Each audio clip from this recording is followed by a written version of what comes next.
Halo, saya Abi. Video kali ini adalah tentang buku besar. Sebelum lanjut menonton, jangan lupa subscribe dulu ya. Nyalain loncengnya juga ya. Oke, mari kita mulai. Buku besar adalah step ketiga dalam proses pencatatan keuangan dalam akuntansi, yaitu setelah proses journal entry. Untuk memahami cara kerja buku besar, kalian harus sudah paham konsep-konsep di bawah ini. Pertama, transaksi keuangan. Transaksi keuangan adalah kejadian ekonomis yang terjadi di bisnis atau perusahaan. Kedua, akun. Akun adalah kata yang digunakan untuk meringkas sebuah transaksi keuangan agar mudah dicatat. Terakhir, kalian harus ingat ciri-ciri dari sistem pencatatan berganda atau double entry system, yaitu debit dan kredit. Yang mana ciri-cirinya adalah satu, setiap transaksi harus memberikan pengaruh minimal 2 akun atau lebih untuk menjaga agar persamaan dasar akuntansi tetap seimbang. Kedua, menjurnal adalah mendebit satu akun dan mengkredit akun lainnya. Ketiga, nilai debit harus sama dengan nilai kredit. Baik, buku besar adalah buku atau catatan kumpulan seluruh akun-akun yang direkap perubahannya per masing-masing akun itu sendiri berdasarkan jurnal yang telah dicatat sebelumnya. Kenapa kumpulan seluruh akun-akun? Karena terdiri dari semua akun-akun yang telah dicatat pada jurnal. Direkap perubahannya maksudnya karena meringkas pencatatan dari jurnal ke masing-masing akun. Berdasarkan jurnal artinya angka atau nilainya diambil dari jurnal. Proses memindahkan angka atau nilai dari jurnal ke buku besar sesuai akunnya itu disebut posting. Aturan dalam posting adalah satu, apabila di jurnal sebuah akun didebitkan, maka harus diposting pada debit juga di tabel akun tersebut.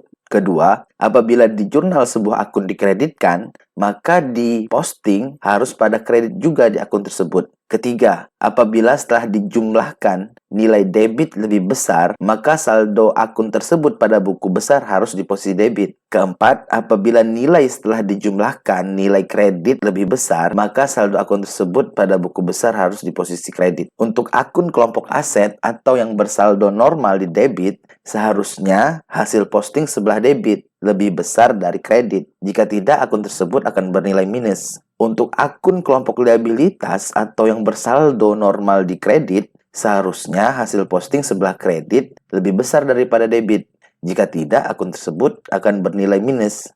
Untuk keakuratan posting, sebaiknya dilakukan setiap terjadi transaksi. Namun juga bisa dilakukan per minggu atau bulanan, tergantung frekuensi terjadinya transaksi. Kita langsung masuk ke contoh. Misalkan berikut ini adalah jurnal dari transaksi yang terjadi pada hari ini, yaitu transaksi yang terjadi di laundry saya, dan ini adalah jurnalnya. Ada 4 transaksi. Pertama ada transaksi investasi pemilik sebesar 50 juta, kemudian ada transaksi pinjaman ke bank sebesar 125 juta, kemudian ada transaksi pembelian peralatan dan transaksi pembelian perlengkapan. Cara melakukan posting dari jurnal ke buku besar adalah, pertama kita buat judul dari tabelnya, yaitu General Ledger atau buku besar. Kemudian kita tuliskan nama akun untuk tabel itu. Pada contoh ini kita akan memposting akun kas terlebih dahulu. Jadi kita tuliskan kas di nama akun dan nomor akunnya adalah 1110. Kemudian kita tuliskan tanggalnya. Kemudian kita isikan kolom keterangannya sesuai dengan keterangan yang kita buat pada jurnal tadi. Kolom ref kita isi dengan referensi dari pengisian itu, yaitu nama jurnal dan halaman jurnal. Pada contoh ini yaitu GJ strip 01. Kemudian kita pindahkan angka yang ada pada jurnal, yaitu 50 juta debit dari buku jurnal kita pindahkan ke debit pada buku besar. Jurnal yang kedua adalah pinjaman ke bank. Kita isikan pada keterangan pinjaman bank. Refnya masih sama, yaitu GJ01. Angka dari debit pada jurnal kita pindahkan ke debit buku besar untuk akun kas. Kemudian transaksi ketiga itu adalah pembelian peralatan, bahwa ada pengurangan terhadap kas sebesar 22.450.000. Jadi kasnya dikreditkan. Kita posting kas ini akan masuk ke buku besar kas, yaitu sebesar 22.450.000 di sebelah kredit. Keterangannya yaitu pembelian peralatan. Pada transaksi keempat, yaitu ada pengeluaran kas lagi, yaitu untuk membeli perlengkapan. Kas akan kita posting ke buku besar kas di kredit, yaitu sebesar 1.435.000.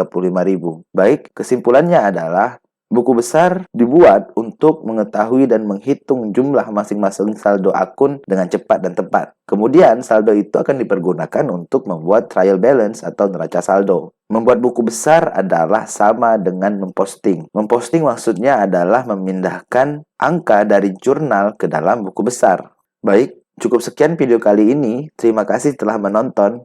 Silakan like jika kalian suka dan komen jika ada masukan agar channel ini terus berkembang. Saya Abi, terima kasih.